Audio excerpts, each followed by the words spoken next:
It had been dark for several seconds longer than Alec thought it should have been. He thought he was in an elevator because it felt like he was ascending somewhere. Interesting, he thought. The arena is below ground. Good to know. He didn't know if it was necessary information, but he thought any info was good info when trying to stop BK. The elevator stopped. The doors made loud noises again, but not as loud as inside the arena. The doors opened slowly. Light shined in the elevator as the soldiers pushed Alec out. For the first time since they were training, Alec saw light outside the arena. And in a few hours, he would see the outside world for the first time since the district intros. Alec never thought that day would ever come, but here he was, alive and free. The soldiers escorted him to a hallway away from people. At the end of this hallway were two large doors with handles of each door right next to each other. Alec noticed that there was no bar in between the doors inside the room, so whatever this room was, it was meant to have a grand entrance. One of the soldiers unlocked both doors and opened them. Alec was awed at the five-star suite that he had just entered. The same soldier that unlocked the doors also unlocked him from the handcuffs. Alec rubbed his wrists as the soldiers left the room and locked the doors behind him, leaving Alec alone in the room. This was a room Alec could have never dreamed of staying in, and that's before his standards were lowered by sleeping in the woods for a week. The bed was king size, and pillows and sheets were satin silk. There was a 4K TV on the dresser. Alec thought it was at least 70 inches. He walked into the bathroom and saw a bathroom you would only see in homes that cost or rented seven figures. The only thing the room was missing were windows. Alec thought that wasn't an architectural mistake. They probably didn't want to give anyone, even the winner, a clue as to where they were. Alec walked over to the nightstand next to the bed. There was a platter of charcuterie with fresh meats, cheeses, fruits, and breads on the platter with a note next to it. Alec picked up the note to take a look. Congratulations on winning the first ever 942 Crew Hunger Games. We could not be prouder of your accomplishments. Rest up today because tomorrow will be your huge medal ceremony in front of hundreds of thousands of people live and millions more at home. Once again, congrats, BK and company. Damn. Alec knew that medal ceremony was going to be a spectacle, but hundreds of thousands of people, even that seemed excessive.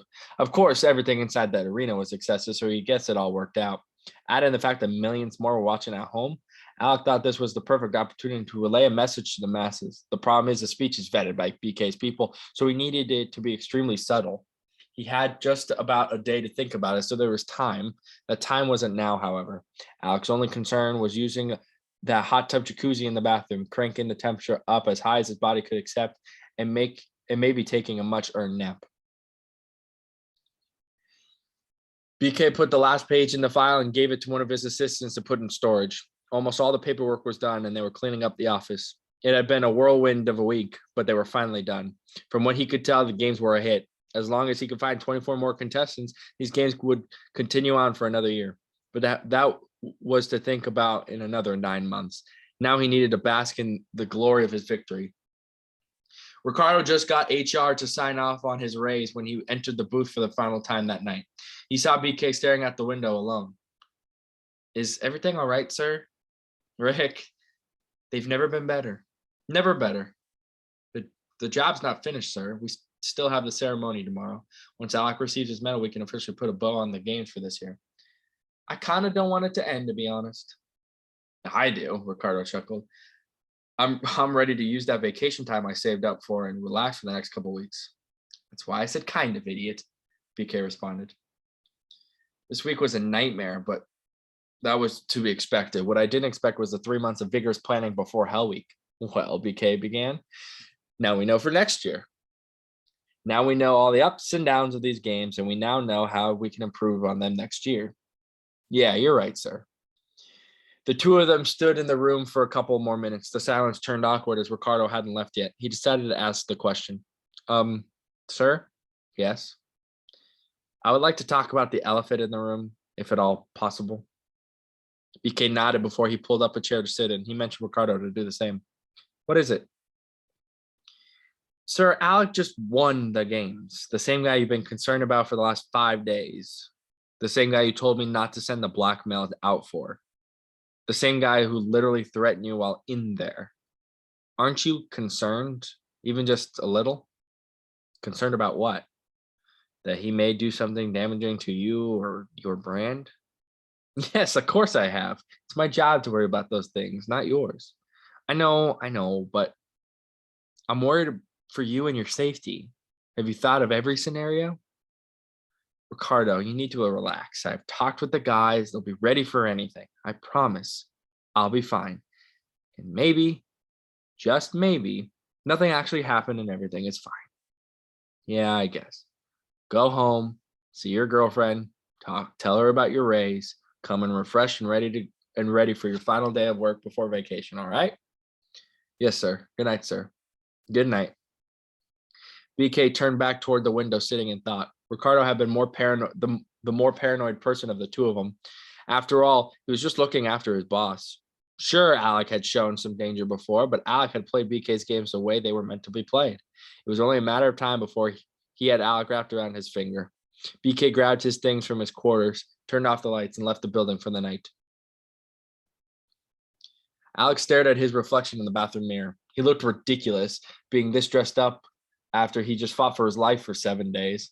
But this is what you get when you win the games. He straightened his tie and his collar before exiting the bathroom. An assistant of BK's entered the room and gave Alec a 5-minute warning.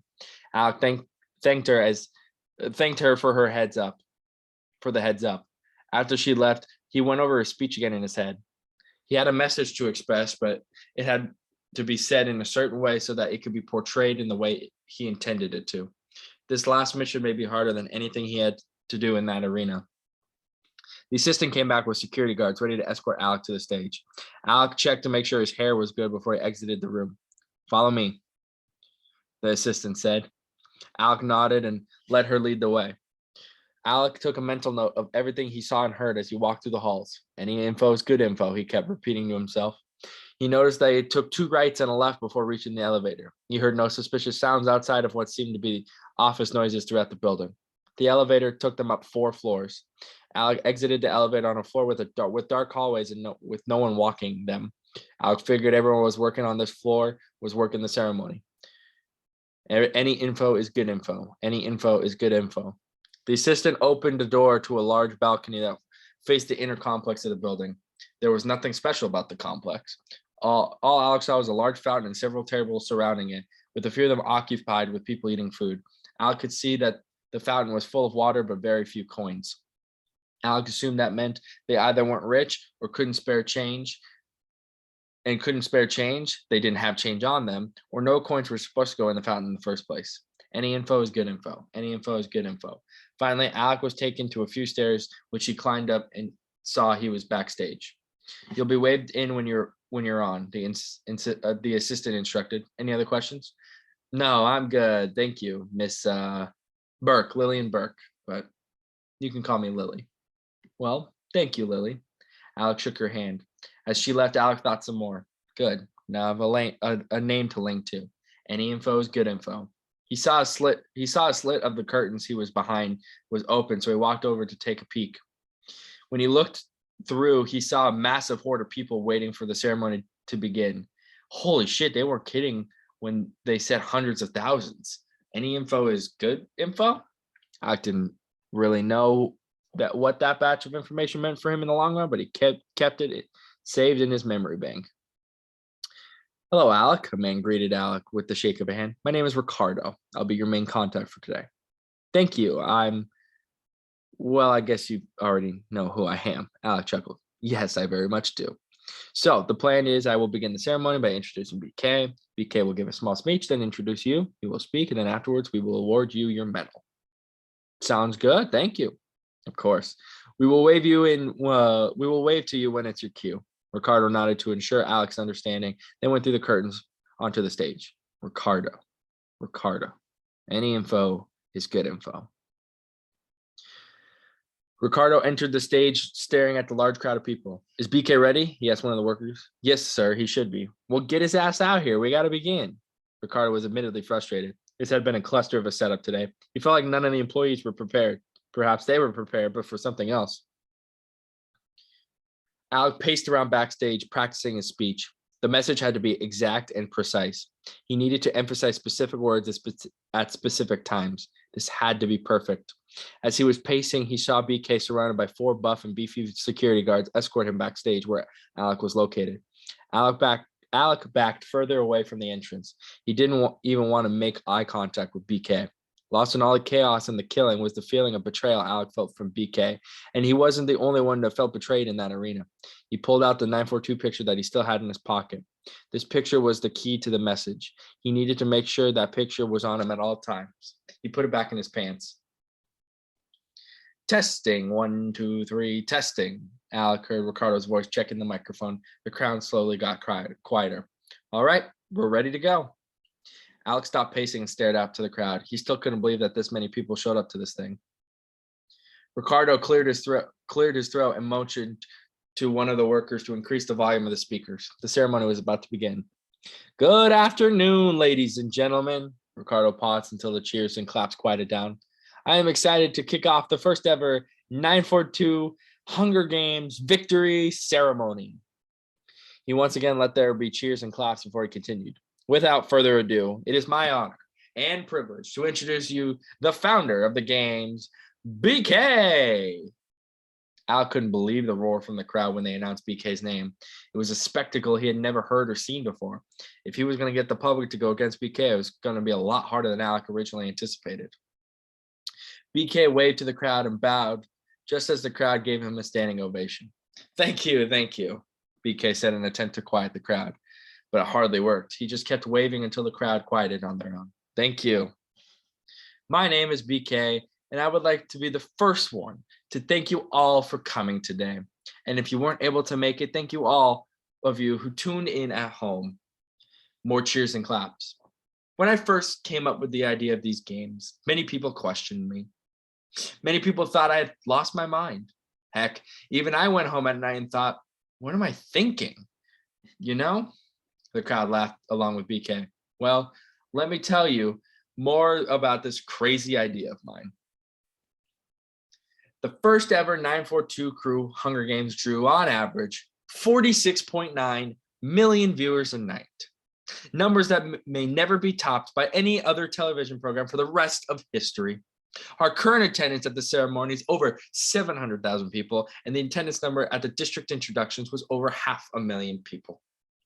Alec didn't make any facial expressions, but kept on listening and gathering information. After all, the more he knew, the better. Today, due to the large viewership number and ticket sales of pre- and post-game events, we have decided to hold the second annual 942 Hunger Games in 1 year. If Alec thought the crowd was loud before, then this was another level. The crowd boomed in excitement. Are you shitting me? Another games? Alex said to himself. It wasn't the announcement itself that caught Alec off guard. It was the fact that it was already decided. Now Alec was on the clock and it was shorter than before. He looked down at his speech. This message was the key to stopping BK, but there was a turn of events that changed everything. Alec looked back at the crowd, still cheering at BK's announcement. Alec thought to himself, I can't go through with this. It just won't work anymore. He stared down back at his speech. The best plans, he thought, are the ones that go off script. He crumpled up his speech and threw it away. Alec, what are you doing? Ricardo had come backstage to alert him. It was almost his time to go on stage. I was able to memorize it, so I don't need it, Alec lied. This new plan he just came up with in his head was risky. It could cost him his life. But Alec had one advantage that nobody else in the world had over him: his time in the arena. All that time, his experience was thinking on your toes, quick U-turns and plans, and improvising. This was definitely going to be an improvised plan, and a dangerous one at that. But if it was the only way for things to work out for him, Alec had no choice. Ricardo walked back on stage and gave BK a thumbs up. BK turned to speak. And now, let me introduce to you the victor of the first ever 942 Crew Hunger Games from District 4, Alec Urban. Alec closed his eyes and took a deep breath. It was showtime. The curtains opened and the bright light hit Alec right in the eyes, causing him to squint for a few seconds. The crowd stood up for a huge standing ovation, one that rivaled BK's entrance. It hit him hard how much the people cared for him and rooted for him. He realized this situation was not the same as Pan Am. In Pan Am, society was on its last legs. Here, this was just for fun and games. All this did was reassure him that this improvised plan of his was the only way. Alec walked up to the podium and waved to the crowd. He felt like a king, invincible, untouchable, beloved. No wonder BK got so wrapped up into this. Thank you, everyone. Thank you. BK leaned over to Ricardo. Where's Alec's speech? He whispered. He said he memorized it, so he threw it away, Ricardo replied. BK nodded unconvincingly. Thank you, Alec repeated until everyone got quiet. I want to personally thank each and every one of you for following me on this extraordinary journey. You guys are the reason I was able to walk away a champion, Alec pandered. The crowd cheered some more. It gave Alec enough time to improvise. But today shouldn't be about me. My day of celebration is the next day I return to normal life.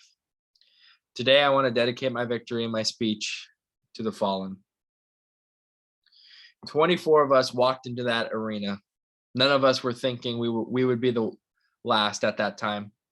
We were just hoping we wouldn't be the first. But we knew someone had to. Today, since this is the 942 Hunger Games, I want to take a moment and dedicate each of the fallen in an act of remembrance. From District 1, we have Catherine Antuna and LB Silver. Catherine was a dedicated individual to 942. She spewed so many good ideas and she was able to execute upon them. More importantly, she was as reliable as they come. And LB, Alec choked up remembering the life of his friend. LB was my best friend. He's the reason why I was so involved within the organization. He's a great partner in crime, a great man, and one of the best 942ers I'll ever know. From District 2, we have, Alec remember the next names on the list. His eyes started to swell and tear as he teared up. From District 2, we have Mackenzie Woods and Jessica Hollick. Mackenzie was a pro at her craft. Some of the best photos I've seen within the organization, and you almost never saw her without a smile. And Jess, if it weren't for 942, we would have never met. She was my sunshine on my darkest days and made the best graphics 942 has ever used. We made a promise in that arena.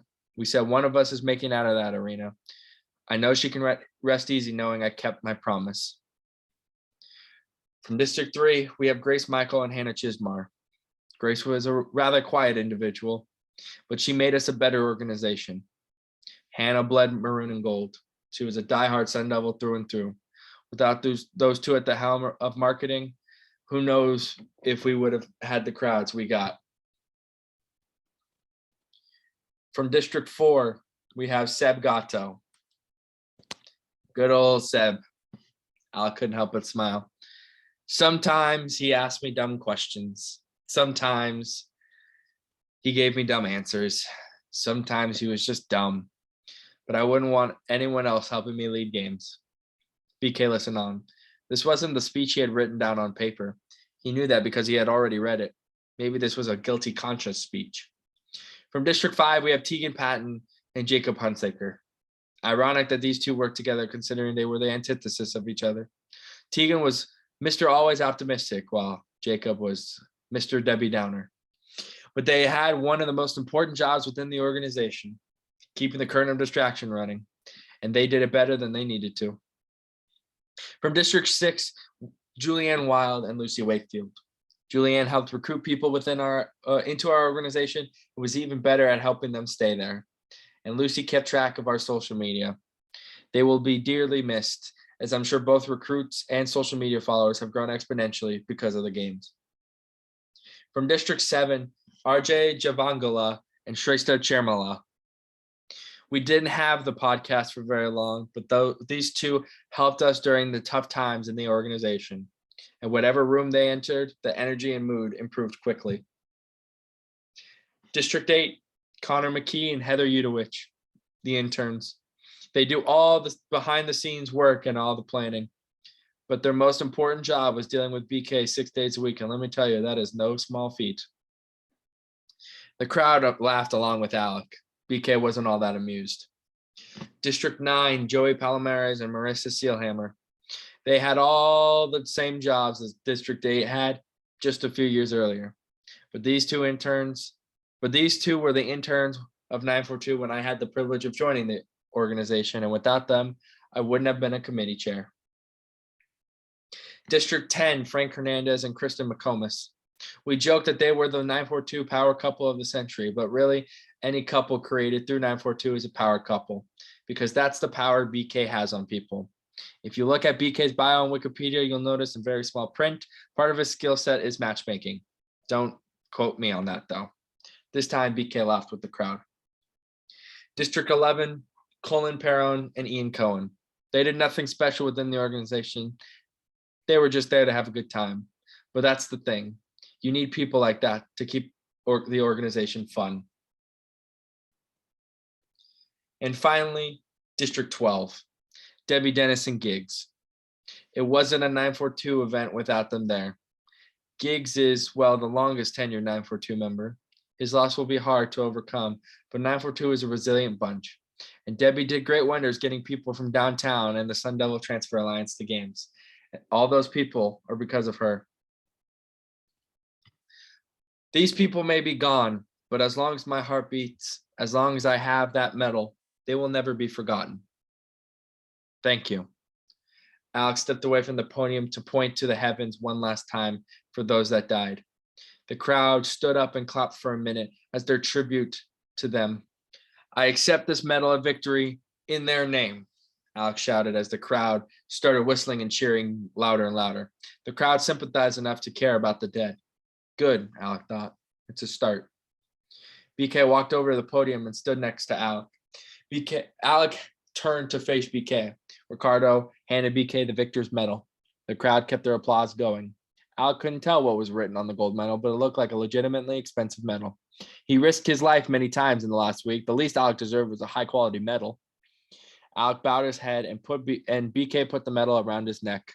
The crowd exploded in cheers as music blared throughout the ceremony. BK and Alec shook hands. Congratulations, BK said, leaning in close to tell Alec so that they could hear each other over the loud music of the crowd. Over the loud music and crowd. This is for them, Alex said, fiddling with his sleeve. What? BK didn't have enough time to react. Alec pulled out a knife in his sleeve and stabbed BK as hard as he could with it. The security guards on stage drew their guns and immediately started firing at Alec. Alec got hit several times all over his body, causing him to flop to the ground next to BK. The two of them were bleeding out next to each other, not able to move much. The sounds of gunshots caused panic-induced pandemonium throughout the ceremony as people shoved each other as they tried to flee the scene. Alec stared over at BK, who looked to be in the same amount of pain as he was. Alec knew there was chaos, but he couldn't tell for sure.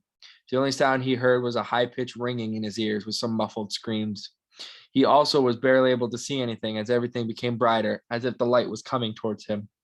Alec reached into his pants and grabbed the 942 photo. He struggled, bending his arm in a way to grab it, but he did. He tried bringing it close to his face, but he felt his body become numb and weak as his arm flopped down away from his body, his hand on top of the picture. Blood from BK and Alex started puddling up and moving towards the photo. The top left corner of the picture started absorbing BK's blood, while the bottom right corner started absorbing Alex. Alex thought about how everything in the last week culminated into this one moment. As his breathing slowed down, he hoped that his plan worked. He closed his eyes, praying that it did.